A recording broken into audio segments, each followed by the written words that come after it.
What stuff? In philosophy, thinking, having passion for it, or if you need to have passion for something to really learn it, understand it, want to get into it. The love of wisdom. I don't see what's the value in loving something you can't attain? You know what I mean? Does that make sense? Like, you can't give me wisdom, so why would I love it? Why would I love seeking after it? I can only gain wisdom through experience. What's the love?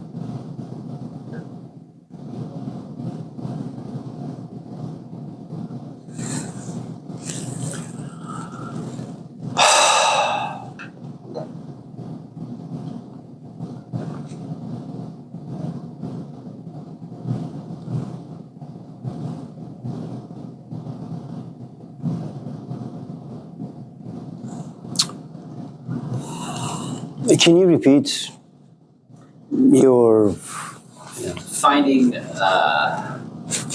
motivation or finding something to fall in love with.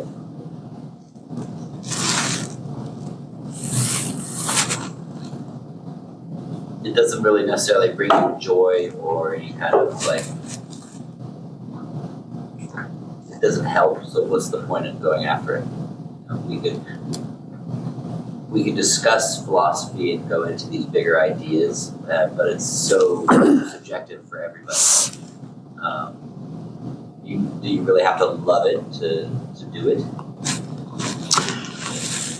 So, okay.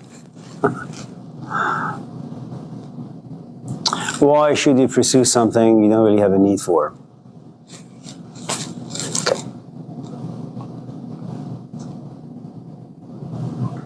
Also, if you don't feel that passion for something, should you continue to pursue it in the face of your own, not really being, tantalized by it? Should you go through the motions if you're not don't really care about it?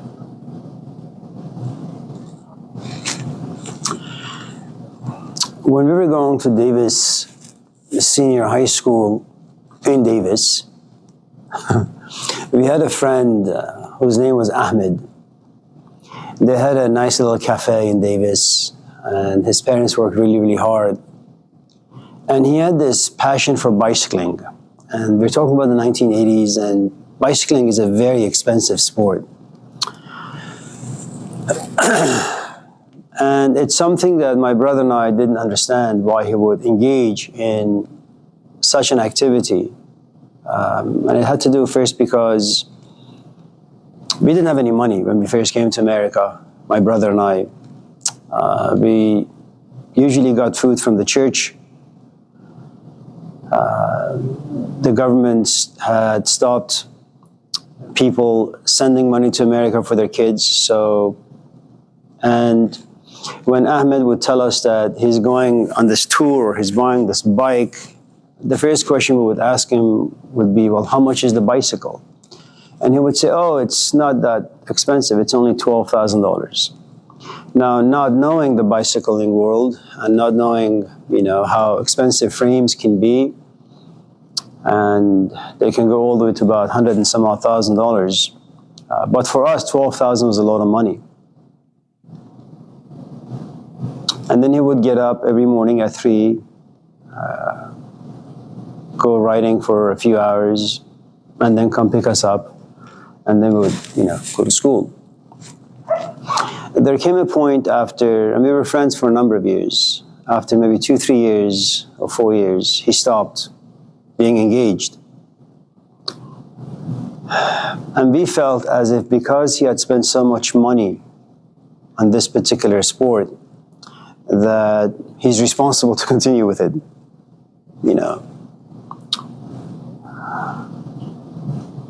But then the passion just died for him, very much like the passion of playing tennis died for me.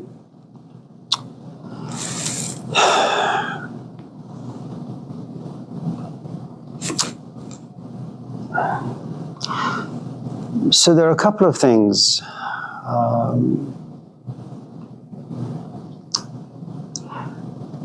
I think if you fall in love with something, or if love is produced in you by someone towards something, that love will carry you. It's really not up to you. You know, let's say you're beyond liking this class, you love coming to this class. Is it true that once in a while you lose the passion to come to this class? Yeah, you're just tired, you're in bed, it's comfortable, it's raining. Hello. And you can certainly stay in bed and rest, but once in a while you kind of feel this conflict. I should have gone. Maybe I should go. Why am I being lazy? And even though you're in bed and you've decided not to come to class, you still feel the pangs of conflict. Okay? Now, no one knows the duration of love and how long it's going to last and how intense it's going to be within you and how it's going to move you, shape you, push you, make you feel guilty, all sorts of different emotions.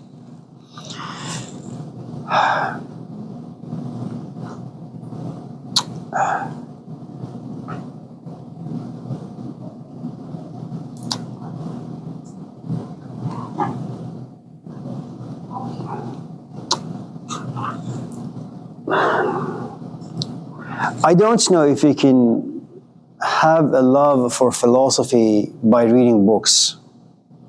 It didn't work for me that way, and I'm going to be very biased and judgmental. And it's just based on my own observation that I think Bruce Lee was right, that books or board can't fight back. A book is not going to challenge you. A book may make you passionate about a certain idea, but because that idea is not something you're going to wrestle with, it won't generate the proper emotions. It's, you know, if you've read the Epic of Gilgamesh, something really interesting happens. Gilgamesh is a guy who's just unhappy. He has a lot of power. He's like Donald Trump. Like anyone in this classroom, in this, you know, who's has a lot of power. Power because you're very attractive, power because you have money, power, whatever the case may be. And his mother-in-law son is always complaining to the gods, you know, that you have given me a son whose heart knows no rest. And Gilgamesh himself is an observant fellow. He doesn't want to be forgotten.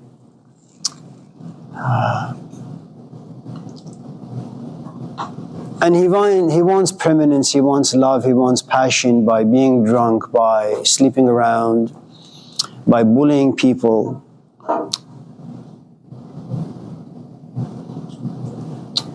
And the gods above see all of this. And they say the only way that this man can have the proper love inside him, the proper passion, and a sort of passion that will take him all the way to wisdom, the gates of wisdom. Whether he knocks on that gate, who knows, whether he's invited in and has the capacity to receive, no one knows. Whether he has a capacity to use wisdom appropriately in regular everyday life, no one knows.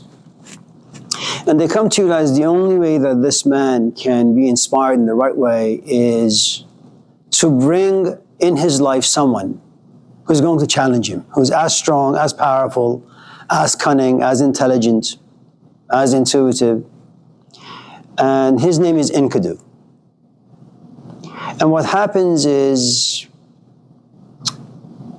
Enkidu doesn't really care for Gilgamesh, but Enkidu has to be exposed to certain types of advertisement so that he could leave his forest life and walk into the city and run into Gilgamesh. Now, what's going to happen is Gilgamesh is handsome, so is Enkidu. Gilgamesh is powerful, so is Enkidu.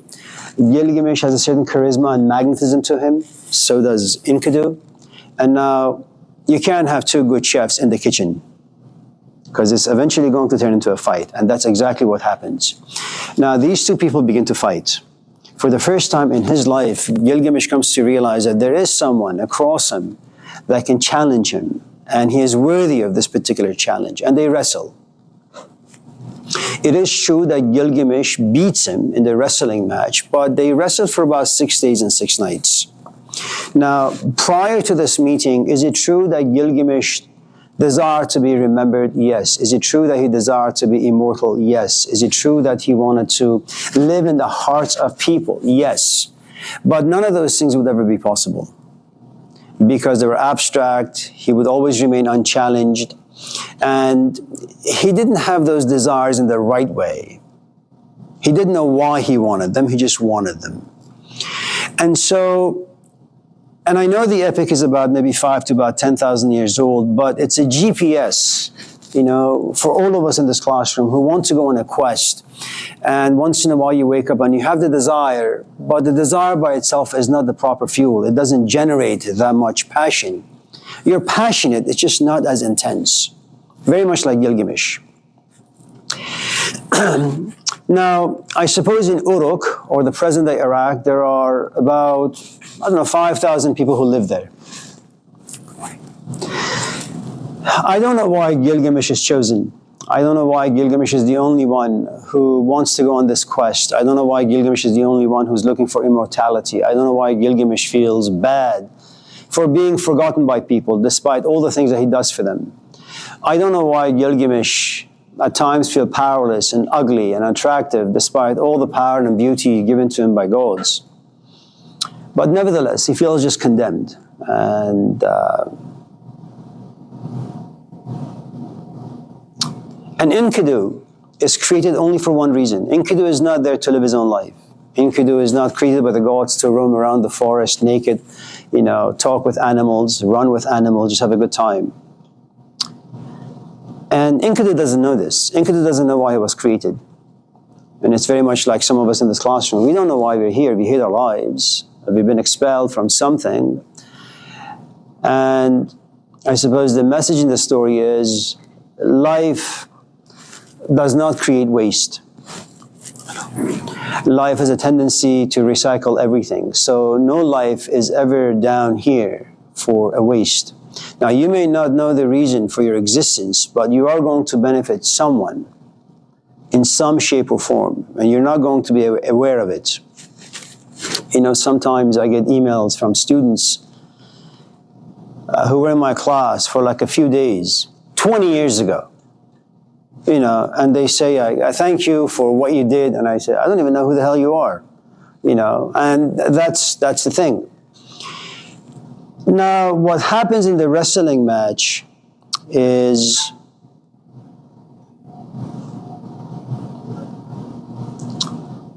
you touch the other person's body as he touches your body. But it's not just the physical body that he touches. You begin to grind emotions together. You begin to grind thoughts and ideas together. You begin to grind histories together. And in the act of wrestling and all these different bodies that you have within, grinding against another body, what you create is a history. And especially if you like the challenge, if you like the history, that history creates intimacy. Now, there are various degrees and different shades and intensities, but that history is created. And that history creates attachments.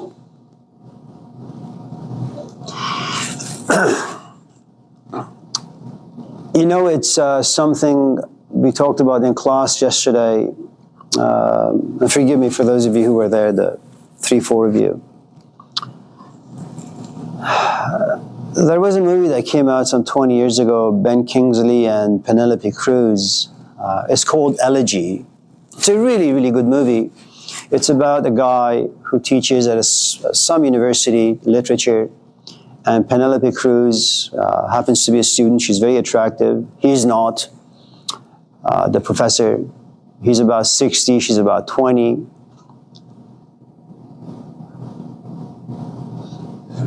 The semester is over, he has a party at his house.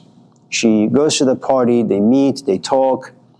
He finds himself attracted, she finds herself attracted to him. And that's a strange thing, it's a wrestling, It begins with a casual conversation, exchanging ideas. Now, it might not be like a violent, aggressive form of wrestling, but things are touching.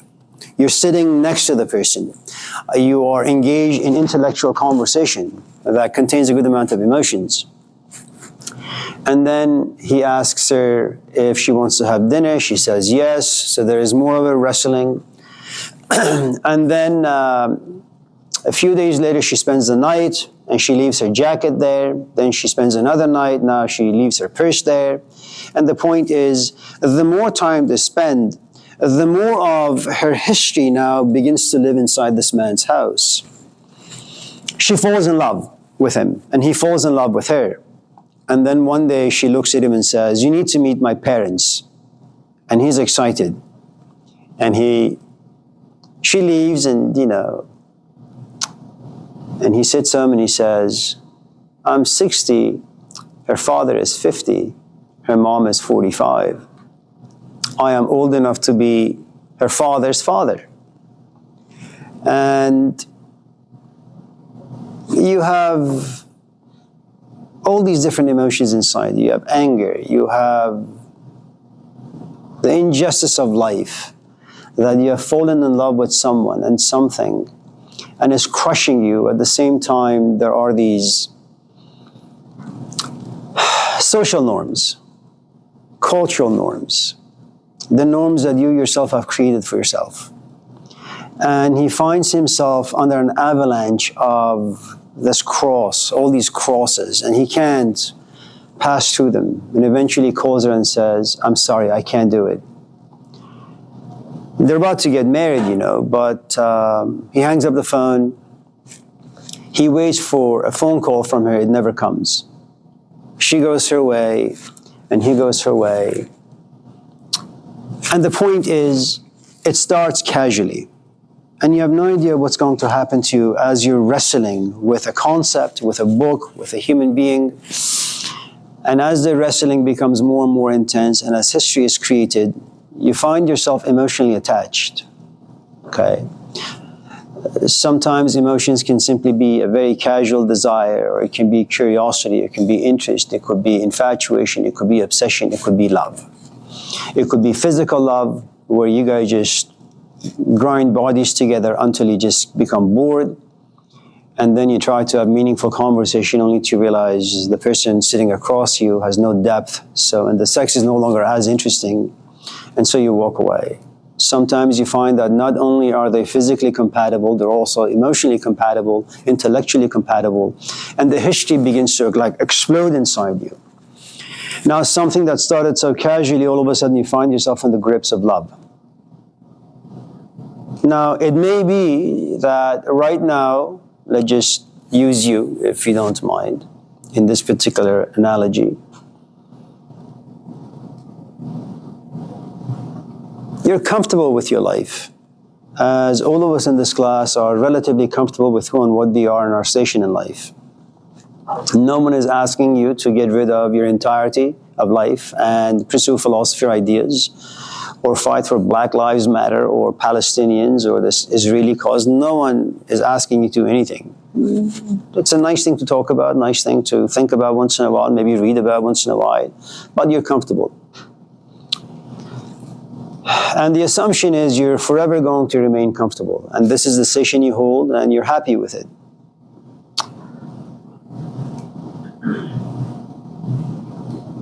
Sometimes we get interesting people walk into our lives, and we wrestle with them. And wrestling can be like you're sitting there, I'm standing here, you just look at me. You don't say much. You rarely express who you are, what you are, how much you dislike me, or how much you like me. But you just sit there. And the more you look at me, well, there is going to be an imprint of me somewhere in your imagination. And once in a while, when you go home and have a conversation with your friends, the name Amir Sabzevari is going to pop out, and some of the things we've talked about in this class will come out. Now, you came here for just 3 units, but we've been wrestling back and forth, all of us in this class, for the past maybe 10, 11, 12 weeks. And one day, none of us know how this stuff works. I certainly don't know. And if you do know, more power to you. But one morning you wake up and you say, today's Wednesday, damn, I wish today would be Thursday or Tuesday so I could be in class. But wait a minute, he teaches. Maybe I should just go and sit in the class. How did it happen? Now, no one can force you to go to a class if there is no passion. And no one can force you to be passionate if there is no wrestling. And there has never been a wrestling. Okay? But one morning, good morning, Emerson. One morning you wake up and you say, I need to go to this class and I don't know why. And you go. Which means that at a certain point in this wrestling match that you and I have had in the past maybe 10 weeks, something about you has given birth to a self, to an image, to an identity, to a certain set of emotions that says these emotions can only be relevant, related, as long as I'm in the class. And I miss this particular aspect of myself. You know, when I go to the shop, I think about cooking, I think about chopping, I think about this, I think about that. It's only when I walk into the class where this part of me comes alive and I begin to think, and I miss that part. How did it happen? Well, it took 18 weeks or 12 weeks, a good amount of wrestling. That happens for you, not for him, not for her, just for you. Now, you may come to class and ask, why is this happening only to me and other people? And my position has always been, you should allow magic or mystery to remain magic and mystery. I don't know why they come about. I don't know why out of 1,000 people in Iraq some 10,000 years ago, only Gilgamesh is inspired to think about death and think about once he's dead, he'll be forgotten. And that's a frightening place to be. I don't know why Enkidu is only created for Gilgamesh. I don't know why Gilgamesh is there to fall in love with Enkidu. And once he has fallen in love, now the gods decide to take away Enkidu. Kill him. Now, you know, it's one thing for you and I to fall in love, and for you, and we have a casual relationship, it turns into love, and then I get sick,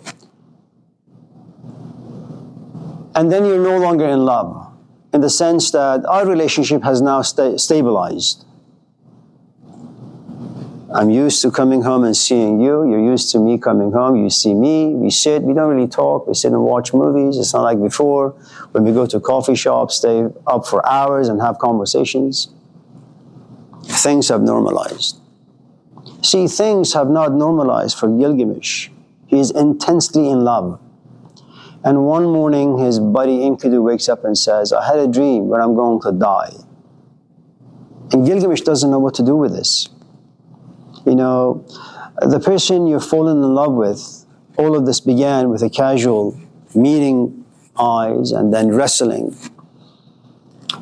And you haven't yet been saturated in the relationship where things have become normalized or casual. And when you fall in love and someone breaks you, and the funny thing about Enkidu is the following. Not only is it compatible to Gilgamesh physically, but also emotionally, intellectually, and spiritually. I mean, that's a gift that's rarely given to human beings. And even if you're given, you have the physical love, and with it comes emotions, but how the person thinks about themselves, about life, about relationship, the depth of someone's intellect, you can only come to know after you spend like 2, 3, 4, 5 years.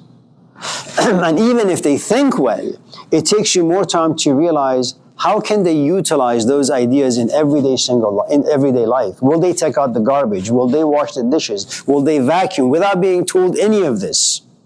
When they know I'm in a bad mood, do they want to like play the doctor game, or are they mature enough to leave me alone, give me some time for this emotion to pass by?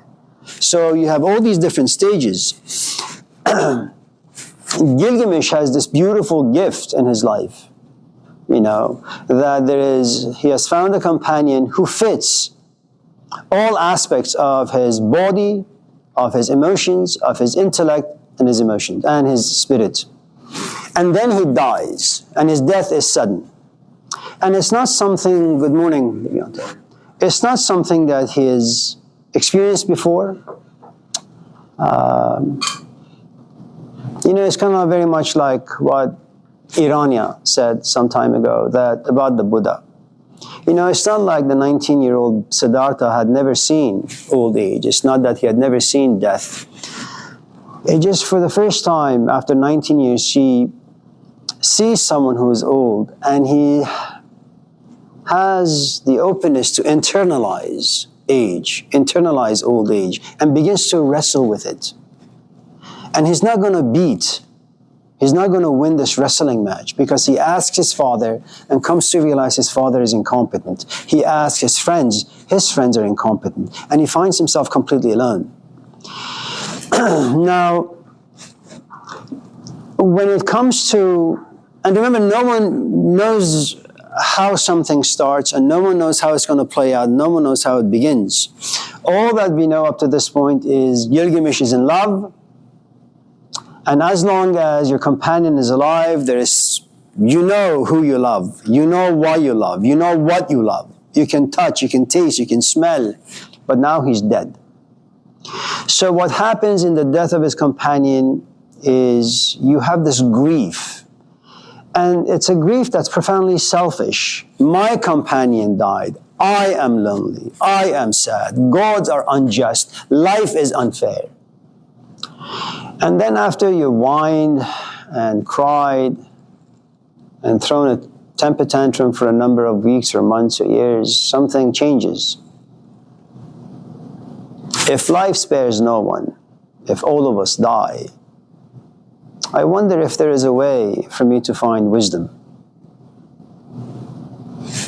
When you get married and your life falls apart and you divorce, well, you look for a king Utanapishtim, someone that the gods favored. All humanity passed or died, but Utanapishtim was saved by the gods. So when your marriage falls apart, what do you look for? You look for a book. You look for a therapist. You look for someone out there who can give you advice to put you at ease. And and you can, interpret and twist these stories in a way that fits you and your life, that whenever you invest yourself into something and when it doesn't go as planned, something about you dies, but you're not comfortable with the death of this part of yourself and you want answers. And you go out there, you look for answers. Your child is sick. That's the death of certain narratives you have as a parent about your kid. I want to see him graduate. I want to see him get married. I want to see my grandkids. But none of those things are going to be the outcome because your child is sick and he's going to die. And so what you do is you look for doctors, you look for books, you look for people who have survived this tragedy. And all of a sudden, Gilgamesh does something that becomes someone that he never was from the beginning, at the very beginning of the story, which is someone who is now profoundly in love and passionate in his quest for understanding. Why is there death? Why is there injustice? Why am I going to be forgotten? Is there a man out there who can give me wisdom? Is there a man out there or someone out there who can give me immortality? And then his quest begins. He's a king. He can go back to his country. He can rule people. And he can rule people now being a bit more generous, a bit more compassionate, a bit more forgiving, because he has tasted love. He has tasted grief. He knows the frailty of what it means to be human. But that's not what he does. He says, despite being a king, despite being powerful, despite being beautiful, despite going there and like Brad Pitt, I'll get all this attention from my people and they'll celebrate, it's like a homecoming. I want to go on this quest. Why? So, a couple of things to your question. You can't generate passion on your own. It's not possible. Despite what the West will tell you and the Westerners will tell you, it's never going to happen. You need someone from the outside. And you need someone from the outside. Initially, you're going to find them to be your equal. But once you begin to wrestle with this person, you realize they're far superior than you. Far more superior. And they may allow you to beat them. But not because you know anymore, not because you're more wise, not because you're more insightful, but because they know what it means to be human. And they know why you wrestled. You wrestled with them not to understand, you wrestled because you wanted to win. Now, once this wrestling match begins, unbeknownst to you, you're going to develop some emotions you never had before. Now, you may think this is easy, but it's not.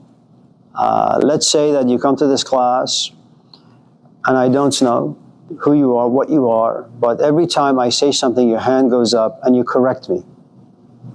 And you embarrass me in front of my students. And the truth is, when I listen to you as you speak, I realize that you're far more insightful than I am. And even though you haven't perhaps read as many books as I, you know things inside and out in ways that I don't.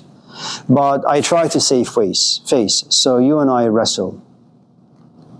In the end, you look at your environment, you say, man, all these people are looking at Amir Sabzevari. I wouldn't want to embarrass him in front of his students. He has a PhD, he has this, is that. There was a movie a long time ago with Clint Eastwood. It was like knuckle fighting. And he's beating up this old guy, and all of his buddies are there. And at a certain point, even though Clint Eastwood is just punching away and this guy can't do much, he looks around and his buddies are sad, this man is sad, and he doesn't want to lose face, so he keeps fighting back. And Clint feels sad for this man whom he's fighting. And so he allows this man to punch him, and he does. And Clint falls to the ground, and he can get up, but he won't. And this old man is victorious.